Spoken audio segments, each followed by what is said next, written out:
OBC শংসাপত্রের বিজ্ঞপ্তি নিয়ে হাইকোর্টের নির্দেশে অন্তর্বর্তী স্থগিতাদেশ দিল সুপ্রিম কোর্ট। রাজ্যে ভর্তি প্রক্রিয়ায় কাটল জট। রাজ্যের ওবিসি সার্টিফিকেট সংক্রান্ত সব বিজ্ঞপ্তির উপর সম্প্রতি স্থগিতাদেশ দিয়েছিল কলকাতা হাইকোর্ট। ওই নির্দেশকে চ্যালেঞ্জ করে সুপ্রিম কোর্টে দ্বারস্থ হয় রাজ্য সরকার।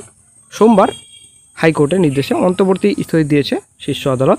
রাজ্য সরকারের প্রশাসনিক সিদ্ধান্ত হাইকোর্ট কীভাবে বাতিল করতে পারে সে প্রশ্ন কিন্তু তুললেন প্রধান বিচারপতি বি.আর. গাভাই স্যার। বর্তমান সিজে স্যার নির্দেশ দিলেন নতুন বেঞ্চ গঠন করে 6 থেকে 8 সপ্তাহের মধ্যে এই মামলা শেষ করতে হবে। বর্তমানে রাজ্যের তৈরির তালিকা ধরে নিয়োগ, স্টুডেন্ট ভর্তি থেকে শুরু করে সমস্ত কাজ চলবে। তো বন্ধুরা, আশা করি আপনারা বুঝতে পারলেন। তো গতকালকে কিন্তু নির্দেশ দিয়েছেন সুপ্রিম কোর্টের প্রধান বিচারপতি। তো বর্তমানে বন্ধুরা এখন বিকাশ রঞ্জন স্যার এই বিষয়ে কী বললেন, যে বিকাশ রঞ্জন স্যার এই বিষয়ে কিন্তু অনেক কিছু কথা বললেন। তো এই বিষয়ে ওনাকে জিজ্ঞাসা করা হয়েছিল, এই যে গতকালকে নির্দেশ দেওয়া হয়েছে সুপ্রিম কোর্টের তরফ থেকে, তো সেই নির্দেশ দেওয়ার অন্যতম কারণ মানে কী কী কারণে নির্দেশ দেওয়া যেতে পারে, তো এই বিষয়ে প্রশ্ন করা হয়েছিল। তো এটা কিন্তু অত্যন্ত আইনি গুরুত্ব নেই সেটা কিন্তু উনি বলছেন। এবং উনার মতে এই যে নির্দেশ দিয়েছেন এই নির্দেশ দেওয়াটা সঠিক নয় উনি বলছেন। তো শাসন বিভাগের অধিকার চূড়ান্ত রায় হলে বিচার হাইকোর্টে পাঠাতো না, এই কথাটা কিন্তু উনি বলছেন। যদি গতকালকের রায় চূড়ান্ত হতো তাহলে কিন্তু হাইকোর্টে পাঠাতো না, এই একটা গুরুত্বপূর্ণ পয়েন্ট বন্ধুরা, ঠিক আছে। তো আশা করি আপনারা জানেন 6 থেকে 8 সপ্তাহের মধ্যে সিজেআই সারে কিন্তু সুপ্রিম কোর্টের কিন্তু এটা রায়, এই যে রায় দেওয়া হয়েছে তো এটা কিন্তু আবারও কিন্তু হাইকোর্টে পাঠানো হয়েছে।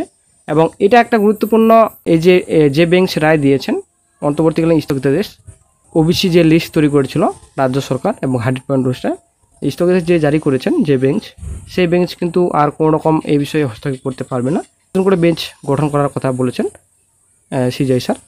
তো বিকাশ স্যারের মতে তো এটা কিন্তু বলাটা ঠিক হয়নি, সাংবিধানিক দৃষ্টিকোণ থেকে কিন্তু সঠিক হয়নি এই কথাটি বলার। উনি কিন্তু বলছেন, যদি বলছেন যে কেস ডিসমিস করতে পারে সেটা কোনো ব্যাপার না, কারণ হাইকোর্টের সিঙ্গেল বেঞ্চ থেকে ডিভিশন বেঞ্চে যায়, ডিভিশন বেঞ্চ থেকে সুপ্রিম কোর্টে যায়, তো এটা ডিসমিস হতে পারে, কোনো সমস্যা না। কিন্তু যে বেঞ্চ নির্দেশ দিয়েছেন সেই বেঞ্চের রায়কে অবমাননা করেছেন, তো এটা কিন্তু সাংবিধানিক দৃষ্টিকোণ থেকে সঠিক হয়নি উনি বলছেন। পক্ষে বলা উচিত হয়নি। সুপ্রিম কোর্টে সাংবিধানিক দৃষ্টিকোণ থেকে বিচার করলে সুপ্রিম কোর্টের এমন কথা বলার কোনো অধিকার নেই। কারণ একটা ডিভিশন বেঞ্চ তারা শুনছেন, তাদের কাছ থেকে মামলা অন্য বেঞ্চে দেওয়ার জন্য অনুরোধ করাটা এটা সুপ্রিম কোর্টের পক্ষে অবাঞ্ছিত একটি অতি সক্রিয়তা। এইটুকু।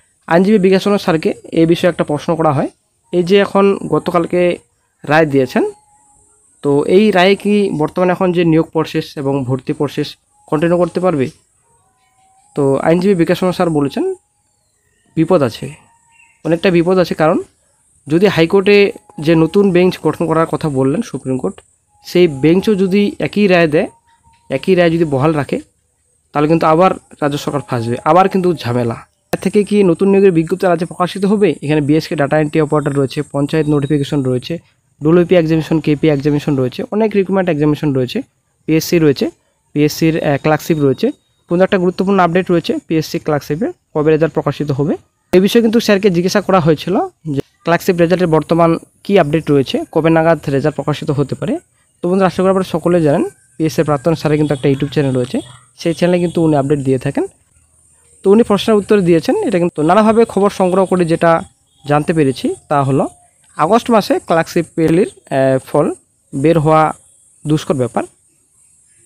সেপ্টেম্বর বা পুজোর আগেও বের হবে কি না এখনও বলা যাচ্ছে না। তো বন্ধুরা, আশা করি বুঝতে পারলেন, সেপ্টেম্বর বা পুজোর আগেও বের হবে কি না বর্তমান সন্দেহ রয়েছে।